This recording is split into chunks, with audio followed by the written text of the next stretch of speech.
Ópera apresenta Expogestão.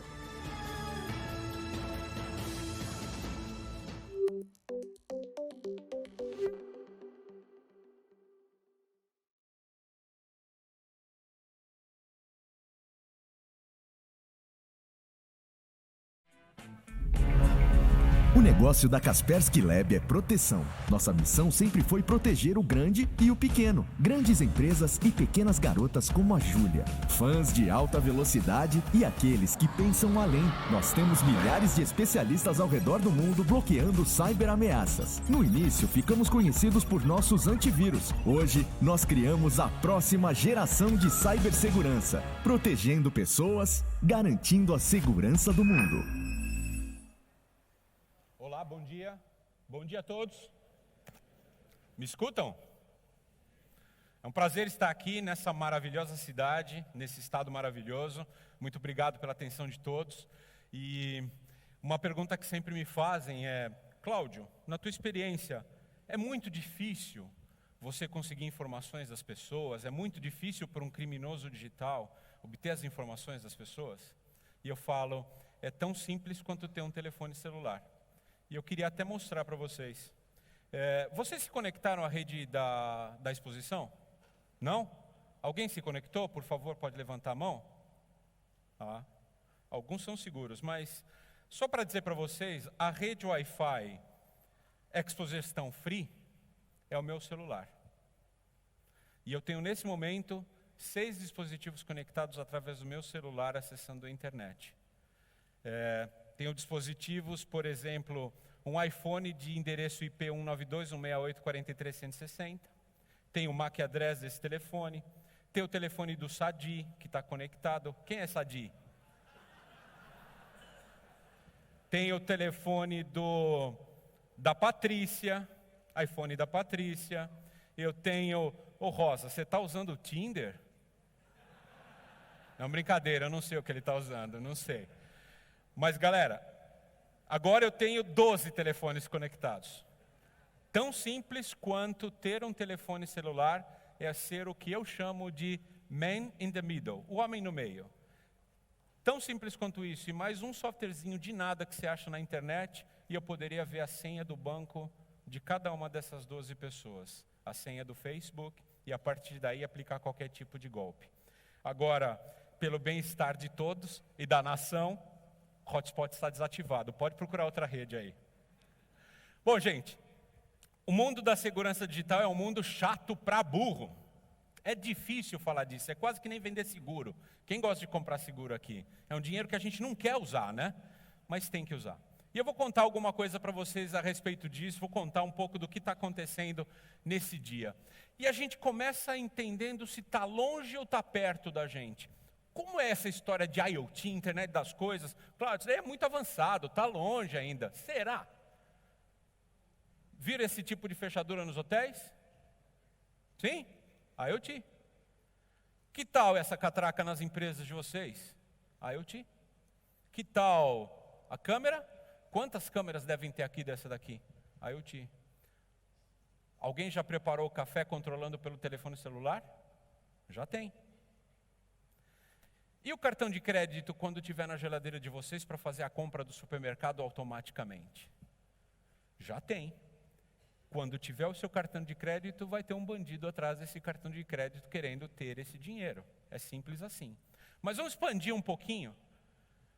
Câmeras nas TVs. Eu costumo brincar, se você vê TV, a TV vê você. Um dos maiores incidentes que a gente tem notícia são as TVs espiãs. Elas são muito baratas, mas elas vendem as estatísticas de uso, de conexão, para empresas que trabalham com Big Data e que sabem audiência de programas, conexões, que tipo de site que você está entrando. Tudo é uma questão de valor da informação que você tem disponível. Agora, que tal abrir um pouquinho o horizonte? Mamães, vou deixá-las de cabelo em pé nesse momento. Alguém já viu isso aqui? Hello Barbie. Essa é uma Barbie com mistura de Siri. Uma Barbie com assistente pessoal. Ela interage com a criança, com a menina, com a Aninha de 10 anos. E essa boneca, que tem esses sensores aí dentro, está conectada na rede, foi hackeada. Algo em torno de 100 mil credenciais de meninas de 6 a 10 anos foi comprometida. Pensem nas implicações. Primeira delas, uma identidade de uma criança é muito valiosa para um bandido. Porque antes dela ter conta em banco, ela já está com o nome sujo. Quando chegar aos 18 anos para abrir a primeira conta em banco, o CPF dela já foi usado. Segunda implicação, imagina a boneca falando para sua filha: oi, Aninha, está tão calor aqui, vamos lá no parque dar uma volta? Deixei alguém com medo aqui? Pode acontecer. Abre a janela que eu estou com calor. Ou vamos encontrar o Ken na pracinha? Isso tudo pode acontecer. Porque essa boneca é um assistente pessoal na forma de uma Barbie. E que tal isso aqui? Tem uma coisa que falta em toda empresa: sala de reunião e tomada. Verdade ou não é? Quem não tem uma régua de tomada na empresa aqui, levanta a mão. Tá vendo? Agora, esse bagulhinho aqui não é uma simples tomada. Se vocês perceberem, ele tem um conector de rede na lateral que supostamente é para filtrar um raio que pode entrar pelo sistema de comunicação, pelo sistema de telecomunicação. Mas dentro desse negócio tem um transmissor sem fio e está extraindo os dados da empresa a partir disso daqui. Isso está longe do Brasil? Que tal esse aqui? Esse é um carregador de celular chupa-cabra ao mesmo tempo. Encontrado na Santa Efigênia. Você carrega o seu celular e ao mesmo tempo o bandido está mandando via chip de dados um clone, uma cópia do seu telefone celular. Encontrado há cerca de 2 anos na Santa Efigênia. Vai comprar carregador de celular? Vai numa loja. Não compra na rua, não. Porque isso aconteceu e não foi pouco, não. Porque para fazer esse tipo de engenharia, não é uma engenharia manual. Alguém teve o cuidado de fazer um projeto e fazer isso em uma escala bastante considerável. Já imaginou isso aqui? Preciso dizer o perigo que tem disso ser conectado na internet? E que tal isso? Não, Cláudio, imagina. Isso não acontece. Sistemas de diagnóstico. Quem ouviu falar aqui de WannaCry? Que hoje, nesse mês faz 2 anos que aconteceu.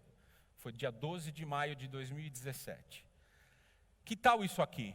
Estamos aqui no estado de Santa Catarina, ao redor da gente muitas fazendas. Esse trator aqui tem uma capacidade de arrasar uma cidade mal controlado à distância. E ele já existe. Esse é um robô controlado por inteligência artificial à distância. E que tal uma indústria, como milhares de indústrias que estão aqui ao nosso redor? E que tal uma linha de transmissão de energia, um sistema de transmissão de energia, como o da Itaipu, que está aqui no oeste, um pouquinho mais para lá? Ou uma microcervejaria controlada por computador. Eu tenho até o videozinho, depois vocês podem até consultar nesse link. A gente fez uma prova de conceito e a gente explodiu essa microcervejaria simplesmente adicionando mais calor do que os tambores conseguiam suportar. Através do computador, esquentou demais e explodiu, estourou o tambor. Isso pode acontecer na vida real. O que vocês acham de interessante nesses incríveis guindastes aqui? O que vocês não estão vendo aqui? Cadê o operador?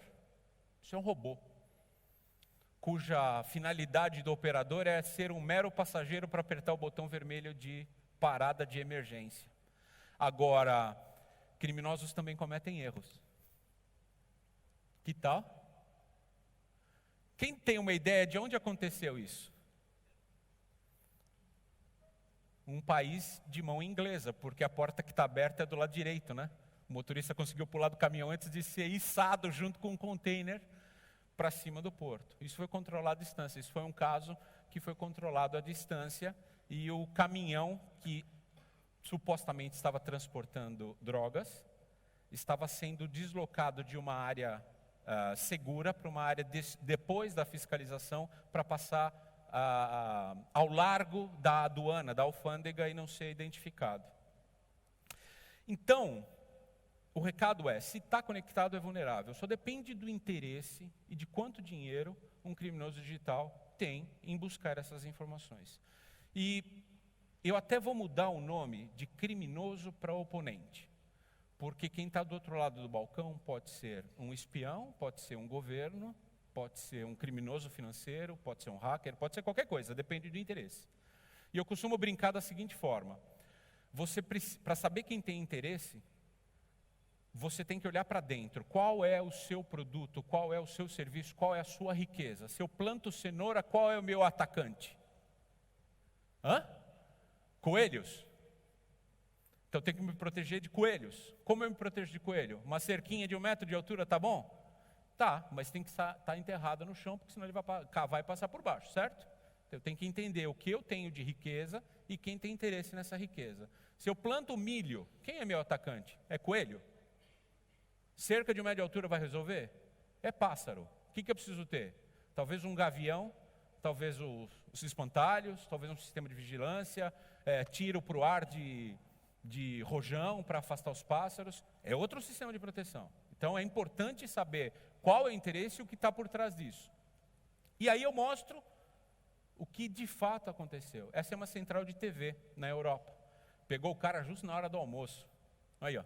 Ela está comendo e ele foi hackeado pelo WannaCry. As telas todas criptografadas, todas paralisadas, e saiu do ar a televisão. A ilha de edição saiu do ar. Que tal esse sistema de bancos, de caixa eletrônico? Na China, também saiu do ar. Ou um sistema de uma estação de trem na Alemanha, que foi contaminado também. Talvez um totem de uma loja, ou um restaurante na Inglaterra, ou quem sabe um banco no Reino Unido também, uma central de distribuição de energia elétrica na Alemanha, se não me falha a memória. E lembra daquele sistema de diagnóstico por imagem? Esse é um hospital no Reino Unido que foi contaminado pelo WannaCry. Imagina o risco humano de você não conseguir ter acesso aos diagnósticos médicos de um hospital inteiro, como o Hospital de Câncer de Barretos. Quem conhece o Hospital de Barretos? Já ouviram falar, claro. 36 horas sem operar por causa de uma ameaça cibernética como essa. Exatamente como essa que eu estou mostrando para vocês. Então, gente, isso leva à seguinte conta matemática. O cybercrime gera um prejuízo ou uma economia ao redor de $500 bilhão por ano. Alguém faz ideia do tamanho desse dinheiro? Não dá para conceber, né? Vamos pôr em escala? Falei de Itaipu, né? A Itaipu, a valores de hoje, custaria algo em torno de R$100 bilhões ou $20 bilhões. Portanto, o crime digital é responsável por 23 Itaipus por ano. Dinheiro para burro, né? Agora, pergunta muito interessante para vocês. Você acha que com tanto dinheiro envolvido, aquele bicho grátis que você baixa da internet vai te proteger? Você acha mesmo? Não tem almoço grátis. Tem gente muito poderosa e capaz por trás do crime digital. É preciso entender isso. Não é mais coisa de amador e universitário que está saindo da faculdade hoje. Olha só que legal. Tem som, tá? Essa é uma reportagem de 1990 e a gente continua cometendo os mesmos erros de 20 anos atrás. Põe o som, por favor. É o dia do vírus Michelangelo. Ele é apenas um entre mais de 1.200 vírus espalhados pelos computadores de todo o mundo. Alguns vírus têm data marcada para atacar e amanhã é o dia do Michelangelo. Esse vírus fica escondido dentro do computador, infectando Perdão todos pela os qualidade, disquetes ainda usados, é TV de mas tubo, só se né? revela no dia 6 de março, que é o aniversário de Michelangelo. Nesse dia, ele destrói todas as informações armazenadas no arquivo, um prejuízo que pode ser irrecuperável. Mas é possível se prevenir contra o vírus. Já existem até vacinas e imunizadores para os computadores. O imunizador previne que o micro seja infectado com o Michelangelo. Agora, os usuários de computador que já estiverem infectados com o Michelangelo, então tem que adquirir a vacina, que é para matar o Michelangelo antes que ele comece a sua atuação. Qual que é a alternativa? Simplesmente não usar o micro no dia 6 de março. E o que a gente fez no WannaCry? Desligou o computador. 30 anos depois, desligou o computador. Foi exatamente a mesma coisa. Então, esse é o jeito que a gente está pensando a proteção. É essa forma que as empresas, as pessoas pensam em proteção. O elo mais fraco da cadeia é a proteção. Essa aqui é a verdade. Que tal assim? Portão super poderoso. E aí? Estou protegendo o que mesmo, né? Porque as pessoas não acreditam que o raio vai cair na sua cabeça. E ele cai. E 2 vezes no mesmo lugar. Um incidente real. Uma loja de calçados, uma rede de lojas de calçados em São Paulo. Que eu não vou citar o nome, porque ninguém gosta que a gente aponte o buraco, o furo na camisa, né? Muito bem. Essa rede foi atacada por um ransomware. Ransomware, para quem não sabe, é o malware, é o vírus que bloqueia o computador, cifra o computador e pede um resgate para ser liberado. Muito bem, essa rede foi atacada. Pagaram o ransomware, pagaram R$3.000 de resgate para obter a senha. O criminoso deu a senha, liberaram as máquinas. O que a empresa fez? Ufa, estamos salvos, vamos conectar o backup para atualizar as informações. O criminoso criptografou de novo os computadores e o backup. Zerou geral. Caiu 2 vezes o raio na mesma empresa. Isso acontece em escritórios de advocacia, em pequenas prefeituras, em grandes empresas, em grandes montadoras de veículos. Todos são alvos desses criminosos. Porque as empresas encaram segurança digital, às vezes, de uma maneira muito precária. Normalmente, as empresas enxergam a mesma proteção da pessoa física para suas empresas. Só que manejam muito mais dinheiro. Isso pode colocar em risco a continuidade da empresa. Você movimenta R$40.000, R$50.000, R$100.000, R$1 milhão nas suas contas bancárias e usa uma solução que foi feita para proteger uma casa, de evitar de alguém pegar as fotos de aniversário do filho de 10 anos? Não dá, não é a mesma coisa. Outro ponto que eu tenho que considerar. Segurança está ficando cada vez mais complexa e falta gente. Não tem engenheiro de segurança digital disponível no mundo. É uma carência mundial. No Brasil, ainda mais, porque nós não temos um sistema de educação de tecnologia adequado para formar o número de engenheiros que nós precisamos. Então, eu reconheço que isso é uma dificuldade das empresas de, inclusive, entender esse discurso de segurança digital. Mas essa é a verdade. Decisões são tomadas baseadas em custo do que técnica. Ah, quanto custa? Custa tanto. E às vezes essas decisões econômicas são de curto prazo. Ah, eu vou gastar tanto hoje, mas quanto eu vou gastar para manter? Se eu tiver que ter 3, 4 soluções que são baratinhas, mas eu tenho que ter 3, 4 profissionais para manter essas soluções, o custo ao longo do ano ficou muito maior do que comprar alguma coisa que realmente seja mais eficaz e seja pensada a longo prazo. E acho que um ponto importante é a visão de curto prazo. Se eu comprar uma solução de segurança hoje, pensando no que está acontecendo hoje, eu estou obsoleto, estou gerenciando a minha empresa pelo espelho retrovisor, por algo que já aconteceu. Mas e o que vai acontecer daqui 3 meses? E o que vai acontecer daqui 6 anos?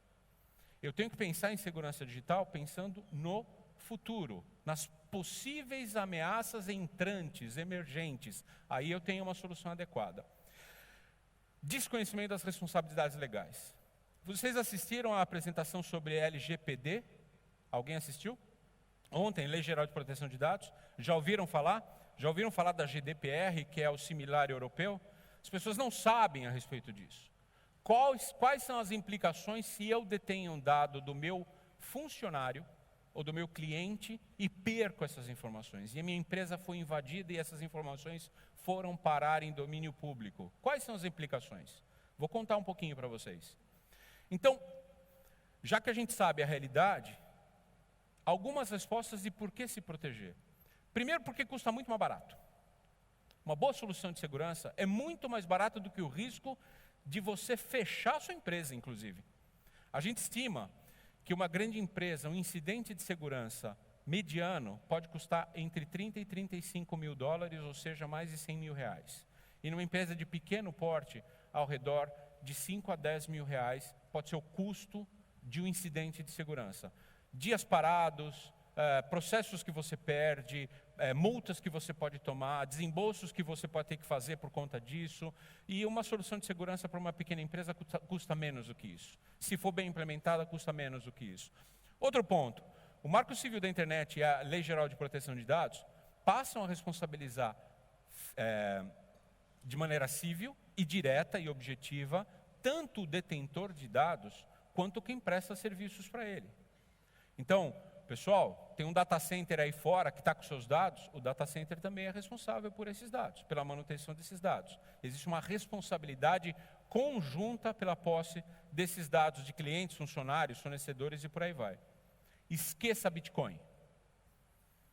Quem já ouviu falar que Bitcoin é a moeda do futuro? Esquece, mentira, bullshit. Não é verdade. Moeda do futuro chama dado. Não tem nada mais valioso que dado.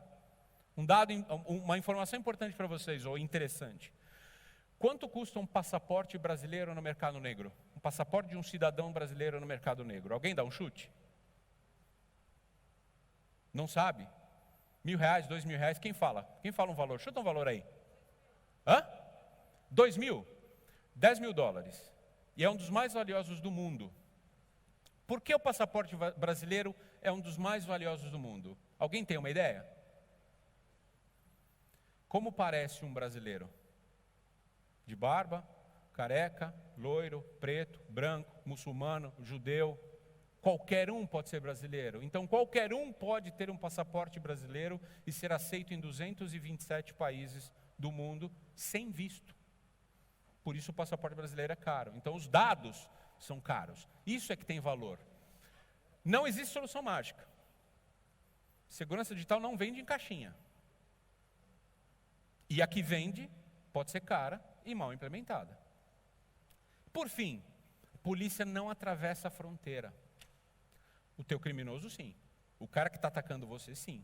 Pode estar na Espanha, em Israel, na África do Sul, na China, na Malásia, onde quer que seja no mundo.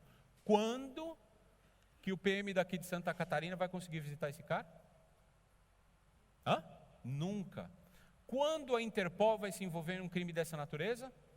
Quando 300 mil pessoas já foram roubadas, inclusive você. Então, se você foi vítima de um crime digital, o que cabe a você é se proteger daqui para frente. Ou rezar, ou pedir para o Papa Francisco te dar uma mãozinha, porque não vai ser a polícia que vai fazer alguma coisa por você. Então, gente, recado importante.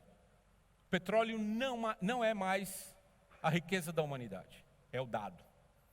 Esse é o valor fundamental. Ou porque vocês acham que o Facebook está em todas as comunicados, as mensagens, as notícias a respeito de privacidade, de confidencialidade de dados? Por que tem tanta discussão a respeito de Cambridge Analytica influenciando a eleição americana? Por que tem tanta discussão a esse respeito? Porque o valor do mundo hoje é a informação, é o dado. E os dados que vocês possuem têm valor. Maior valor, menor valor, mas tem valor. E os criminosos perceberam uma coisa muito interessante. Hoje é muito mais fácil atacar uma pequena empresa, uma média empresa, uma empresa com 100 funcionários, 150 computadores, do que um grande banco brasileiro, que está muito bem protegido. Porque essa pequena empresa se protege quase como pessoa física e tem tantos dados quase como uma empresa gigante. Tem 10 mil clientes.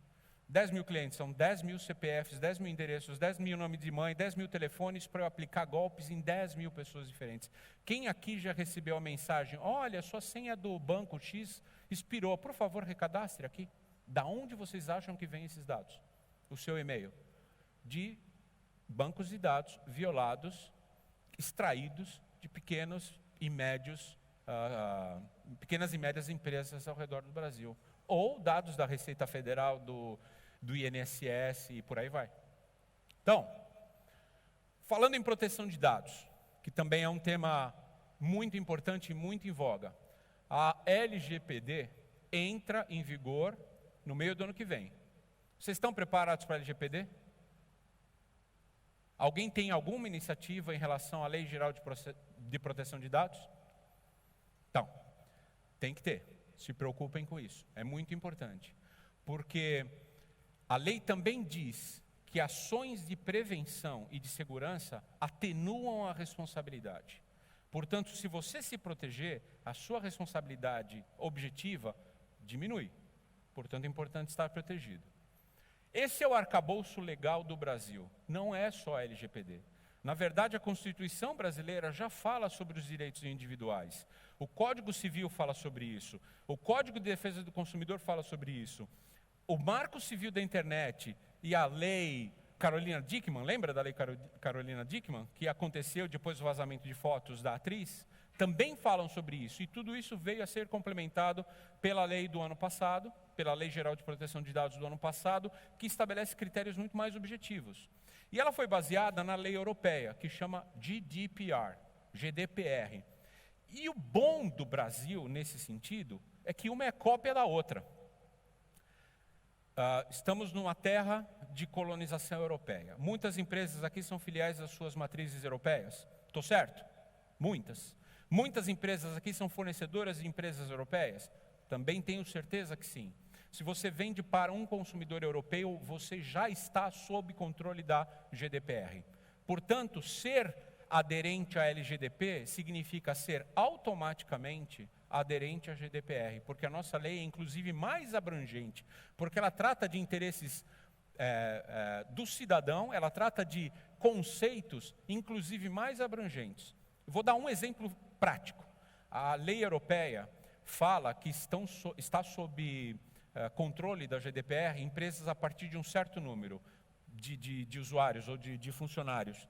Eu não lembro ao certo, mas acho que são 10 funcionários. A lei brasileira não estipula isso. Um consultório de dentista, com o dentista e assistente, tem um CNPJ, já está sob a alçada da LGPD. Então, é muito importante que vocês entendam que, estando de acordo com a LGPD, automaticamente vão estar em relação à GDPR e inúmeras leis de proteção de dados que estão acontecendo no mundo inteiro. Na Europa, na América Latina, no México, eu estive lá recentemente, e eles estão justamente evoluindo para um segundo passo da lei de proteção de dados no México. Vou falar de um pouquinho mais disso. As pessoas têm uma falsa impressão de que proteção de dados, proteção digital, é uma tarefa de tecnologia da informação. É do gerente do CPD. Vocês acham que isso é verdade? Não. Essa é uma tarefa de toda a diretoria da empresa como um todo. Porque proteção de dados significa uma coisa diferente para cada um dos profissionais que estão ali envolvidos. Para o diretor-geral da empresa, para o presidente da empresa, o que significa segurança digital? Significa manter-se competitivo, ter resultado. E quais são os riscos que estão envolvidos com ele? Se ele tiver alguma ameaça, qual o risco? Fechar a empresa. É isso que ele olha. Impacto, perda de mercado, credibilidade. E para o diretor financeiro, qual é o risco em potencial do diretor financeiro? Pagar a multa para o governo. Não entreguei o relatório, não entreguei a RAIS, não entreguei o e-social. É tudo digital hoje em dia, não é? Não entreguei o e-social, paga a multa. Esse é o risco do diretor financeiro. Qual é o risco para o diretor de marketing? Imagem. Vou ter que gastar uma bala, uma nota na TV para dizer que eu não sou responsável por esse vazamento de dados. Como de fato aconteceu com o Netshoes, como aconteceu com o supermercado americano Target, como aconteceu com a Sony. E tenho que gastar uma bala de dinheiro para dizer que eu não sou tão ruim assim, eu sou bacaninha. Então, essas são as implicações. Chega de achar que o gerente de TI tem uma varinha de condão para controlar todos os computadores da empresa. Não existe mais isso. Até porque o criminoso digital... Vou contar um segredo para vocês, hein? Não conta para ninguém, tá? Criminoso digital não ataca a TI. Ele não ataca engenheiro de computação. Ele não vai atrás de analista, porque o analista já sabe. Ele ataca o RH. Ele manda currículo contaminado com vírus para o assistente do RH. Ele manda a proposta comercial para o departamento de compras. Não manda para o TI. Então esquece isso, gente. Se todo mundo na empresa não tiver informado a respeito dos possíveis riscos, não vai rolar a proteção. Simplesmente não vai acontecer. Eu poderia pedir para levantar a mão, quem tem o cargo de CSO na empresa, chefe de segurança operacional dentro da empresa? Alguém tem? Alguém conhece se na empresa onde trabalha, que lidera, tem o cargo de CSO, chefe de segurança? Não? Meu Deus. Nenhuma mão? Uau, isso é um problema. Quem vai tomar conta dos dados da empresa onde vocês estão? Precisa ter. E esse é um dado relevantíssimo no Brasil. No mundo, a média é investir entre 5% e 6% do orçamento de tecnologia da informação em proteção digital. No Brasil, entre 2% e 2,5%. É simples assim. A gente protege pouco. O criminoso já sabe disso. Vamos lá. Contar alguns casos reais para vocês. Cybercrime, espionagem e sabotagem. São os 3 horizontes que a gente sempre vê por aí. Vamos falar um pouco do cybercrime. Primeiro que eles estão... não existe mais essa coisa que você precisa saber programar. Tem um negócio chamado crime como serviço. Você pode comprar os serviços de um criminoso digital, mesmo sem saber programar nada. E especialmente na plataforma móvel. A gente cansou de fazer bolinha por ano, então eu pus só uma bola grandona lá, ó. Número de ataques para a plataforma Android, no ano de 2018. O crescimento é exponencial. Para quem acha que não tem vírus no telefone, pode repensar. Alguém tem antivírus no telefone aqui? Opa, pelo menos alguém levantou a mão dessa vez? Precisa pôr, viu? Precisa pôr, porque nada sabe mais da sua vida do que seu telefone digital, do que seu smartphone. Sabe onde você esteve, onde você vai estar, a sua senha do banco, o token do seu banco, e se você perder e esquecer no táxi ou for roubado, tá tudo lá, viu? Precisa ter. Olha só isso aqui. Isso é um vídeo real de uma câmera de segurança. Esse cara não encosta na máquina. Ele está extraindo dinheiro dessa máquina com um vírus que a gente descobriu há cerca de 2 anos atrás, 3 anos atrás, chamado Carbanac. Ele foi responsável por mais de $1 bilhão de prejuízo no mundo. Olha só como ele vai lá, ele tira o dinheiro, aí ele vai pegar o telefone celular dele, ele vai dar uns comandos, vai mandar uma mensagem para o comparsa dele, que está controlando a rede de ATM desse banco à distância. O que ele falou para o cara? Tem dinheiro nesse caixa, vamos esvaziar. Aí ele volta para a máquina, sem encostar em nenhum botão, e a máquina começa a cuspir dinheiro que nem caça-níquel de Las Vegas. Olha lá, sai dinheiro, e ele não digitou nada, ele não encostou na máquina. Sai dinheiro. Agora, isso aconteceu no Brasil? Sim. Esse vírus foi encontrado também aqui no Brasil. E aí, ó.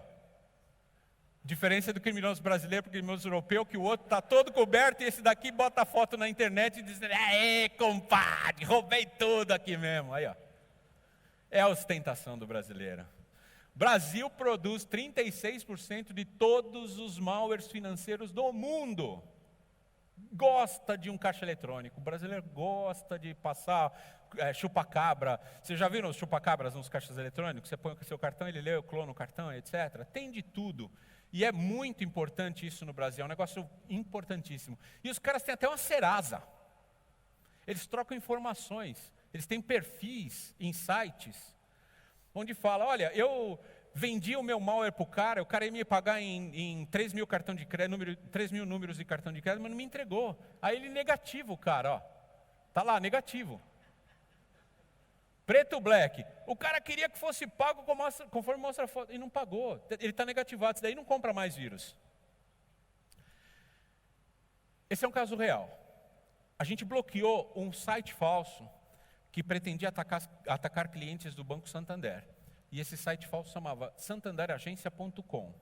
Esse santanderagência.com, por um acaso, foi registrado por uma pessoa em, acho que é Biguaçu, Santa Catarina. Biguaçu? Tem uma cidade aí? Biguaçu? Muito bem, foi registrado por uma pessoa física de Biguaçu, Santa Catarina. Vocês acham que tem chance do Banco Santander ter um registro feito por uma pessoa física de Santa Catarina? Não. Então a gente pegou isso daqui no dia 7 de dezembro e vamos ver o caso. Vamos escutar. Alô. Tem som, galera, põe aí. Bom dia, senhora Roseli? Pois não? Aqui quem fala é Ele Marcos, se passa da pelo Central de atendente do Atendimento telemarketing para Santander, forçar a novamente. pessoa a digitar Tudo no bem com a site senhora? falso. Tudo bem, e você? Tudo ótimo. Senhora Roseli, a senhora conseguiu verificar com o Lucas para fazer a liberação do link? Ele fez a liberação aqui, porque ele já até saiu da empresa já. Foi para Ribeirão Preto, então ele já foi liberado aqui. Mas aí eu entro lá, Olha lá. Santander, O Ailda, Ana Machado, Evandro Melo, www.santanderagência.com. Isso, exatamente. Creio eu que a senhora não estava conseguindo antes, devido A central, se eu entrar em contato, E ele é né, insistente. após as 10 e às 11 horas. Ele senhora quer que a tentar pessoa agora? mude de navegador, Vou tente de tentar, novo, mas... desabilite a proteção da Ok. Olha empresa. aquele- Eu queria abrir para a senhora, né? Não, até a hora ele falou que tinha desbloqueado e não tinha nada na página. Certo.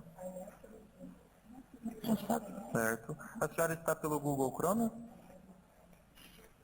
Não, tô no equipo...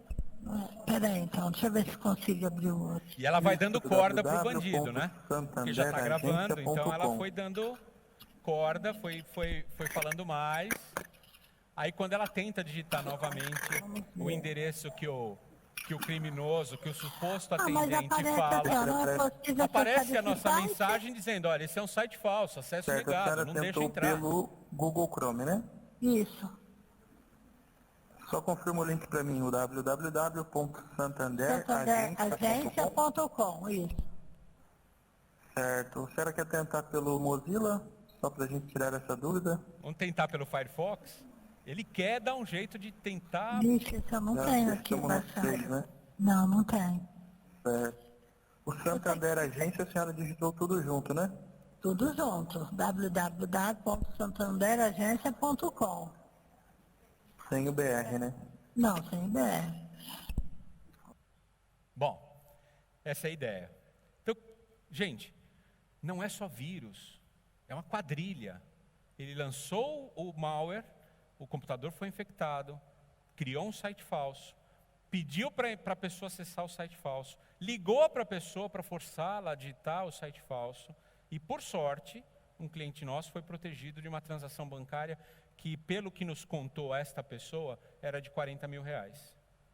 Pagou o antivírus, concorda comigo? Que pagou a proteção? Um incidente, pagou a proteção. Espionagem é um novo campo de batalha. Então, e normalmente quando a gente fala de espionagem, a gente fala de coisas do tipo, só para falar de Santa Catarina, o que nós temos aqui? Muita indústria, a gente tem geração de energia, a gente tem agronegócio.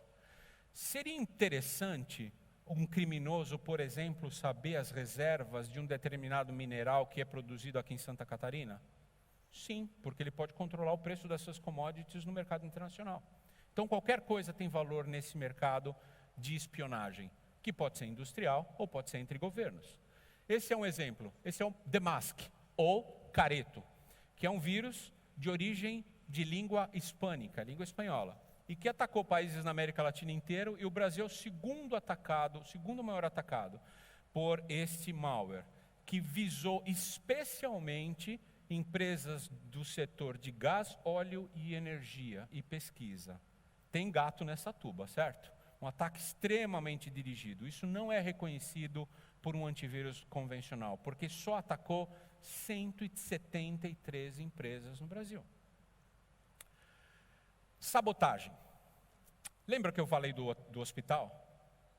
Lembra que eu falei de sistemas de distribuição de energia? Esse é um exemplo. Que tal?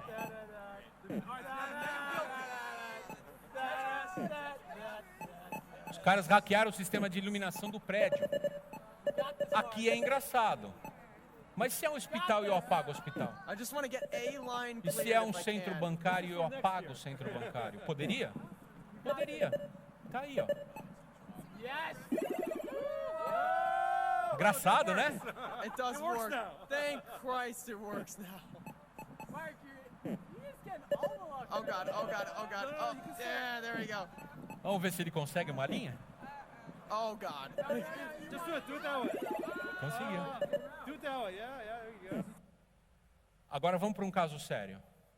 Essa é a primeira arma cibernética que se tem notícia efetiva.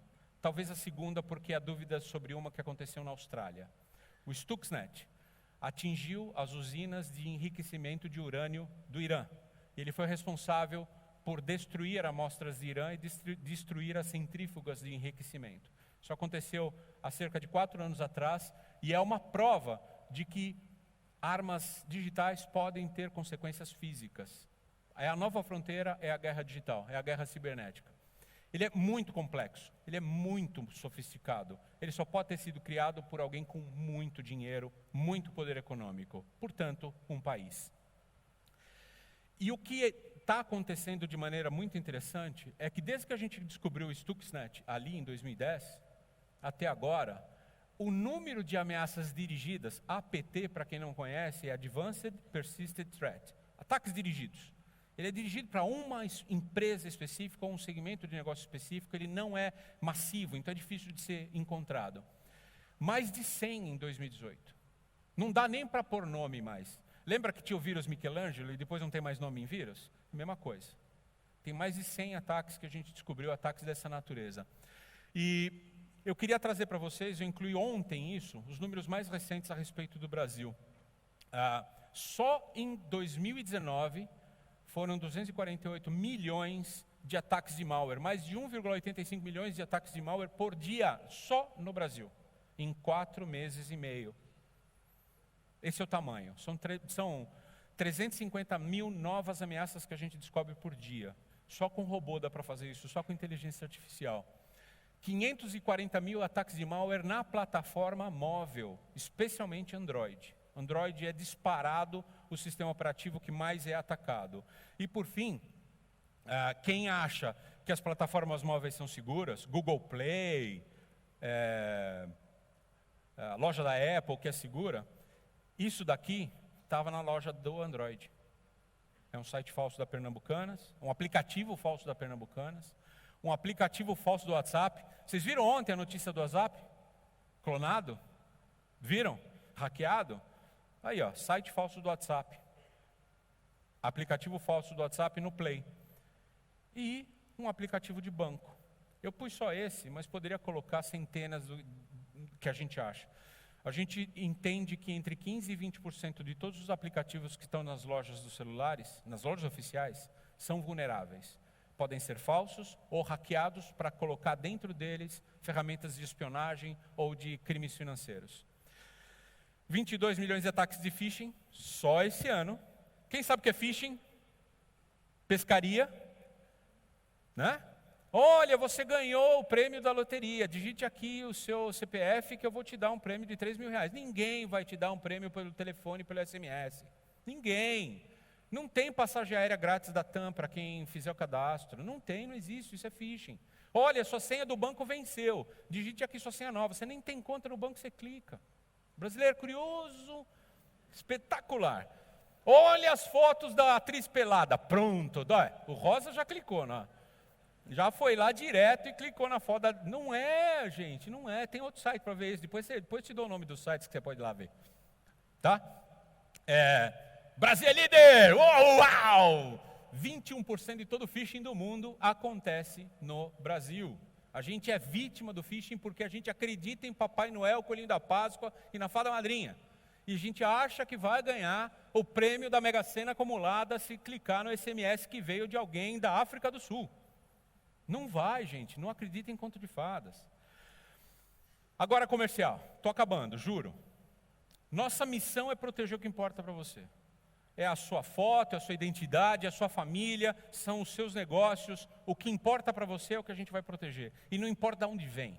Para a gente não importa a origem, não importa a língua, não importa quem atacou. A nossa missão é proteger vocês. E como a gente faz isso? A gente faz isso com um tripé baseado em 3 componentes vitais da nossa tecnologia. A gente tem os melhores especialistas. Nós somos 4 mil profissionais no mundo.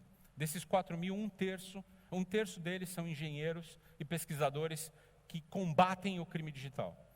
Nós temos uma tecnologia de aprendizagem de máquina ou de inteligência artificial, para quem gosta de usar esse nome. Eu não gosto particularmente porque no fundo são fórmulas, são algoritmos que ensinam a máquina a como reagir a determinados comportamentos suspeitos. E Big Data, análise de dados em grande volume. Nós temos terabytes de informações, trilhões de dados acumulados em uma nuvem de reputação, justamente para fazer com que ameaças que acontecem em qualquer lugar do mundo possam ser combatidas antes de atingirem outras escalas. E nós temos isso de uma forma distribuída ao redor do mundo, porque no nosso ponto de vista, estar perto do paciente zero é a melhor forma de você prevenir a expansão de uma contaminação. Quanto mais próximo eu estiver da origem da ameaça, mais cedo eu identifico, antes que essa ameaça contamine países ao redor, regiões externas, porque, como eu disse para vocês, criminosos digitais fazem negócios entre eles. Vocês certamente já ouviram falar de B2C, certo? Business to Consumer, B2B, Business to Business. Nós conhecemos também o C2C, Criminal to Criminal. Eles fazem negócio. Então, esse é o componente, essa é a estrutura que nós, da Kaspersky, entendemos que é a ideal. A combinação desses 3 fatores para prover as melhores soluções para vocês. A gente está aí no mercado há quase 22 anos, esse slide é deste ano, em julho a gente completa 22 anos, estamos em 200 países, temos mais de 350 mil empresas protegidas por nós, mais de 400 milhões de clientes. No Brasil, empresas desde a Aninha, que tem um telefone celular, até o Exército Brasileiro, a gente protege. São milhares de empresas, a gente fica muito orgulhoso de fazer parte do sistema de defesa cibernética do Brasil. E a gente é líder mundial em investigação de ameaças digitais. Eu queria, por fim, dar uma mensagem, porque eu acho que a partir do medo eu consegui ter sucesso, né? As mamães ficaram com medo da Barbie, da Hello Barbie? Ficaram, né? Então, acho que essa parte eu consegui. Mas eu queria dar uma mensagem que é muito mais positiva. Da mesma forma que a gente sai na rua com seguro no carro, ou que a gente põe a chave na nossa casa, ou a câmera de vigilância, é possível ter uma vida digital muito segura. A internet é boa, ela foi feita para ajudar a gente. Ela permite trabalhos mais ágeis. A transformação digital diminui a inflação no mundo, porque os preços caem, porque os processos são mais baratos. Tudo isso é bom. E dá para ter uma vida digital muito boa. Só tem um problema. A gente não compra a segurança digital, a gente constrói. E para construir a gente precisa ter inteligência, precisa saber o que vai fazer. Então, para ter essa vida segura, sempre preciso desse tripé: educação, solução e inteligência.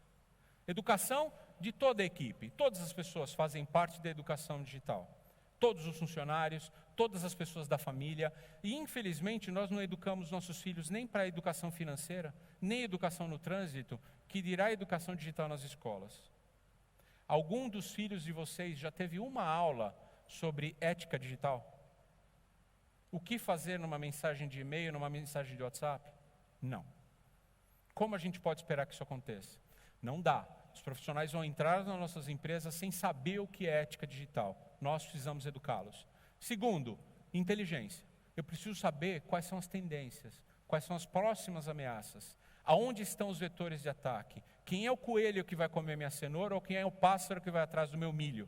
Se eu não sei que é um coelho ou uma cenoura, eu vou comprar a cerca errada. Eu vou comprar o sistema de proteção errado. Eu preciso de inteligência. Quando eu tiver pessoas educadas e inteligência adequada, eu compro a solução correta, gastando muito menos dinheiro. Então, a minha parte é ajudar vocês a ter inteligência, participar da educação e oferecer a solução por fim. Mas eu não vou vender um bit, nada, R$1 de informação, se a gente não tiver a certeza que a gente está falando a mesma língua com vocês. Óbvio, dentro de casa, vai lá no meu site, compra, não tem problema nenhum. Dá para fazer. Proteção para pequenas empresas, para microempresas, para escritórios, é muito simples, dá para ter com simplicidade. Mas se a empresa tem 600 funcionários, 1.000 funcionários, 3.000 computadores, aí já fica um negócio diferente. É preciso pensar de uma maneira mais abrangente. Só queria dar um recado para vocês, antes de eu terminar, porque já é o obrigado. Eu sei que o tema LGPD é muito importante para vocês. Nós vamos estar aqui com um dos nossos parceiros, a Cetrix, no dia 4 de junho. Então, eu sugiro que vocês procurem a esse site da Cetrix para se registrar e vai falar especificamente sobre a Lei Geral de Proteção de Dados com a nossa participação com eles. Se vocês quiserem se aprofundar nesse tema em especial. E eu queria agradecer muito a atenção de vocês, me colocar à disposição de vocês para qualquer tipo de pergunta, para qualquer tipo de orientação. E se vocês entrarem no www.kaspersky.com e comprar um negocinho lá, paga os leitinhos da criança lá em casa, tá? Muito obrigado, gente.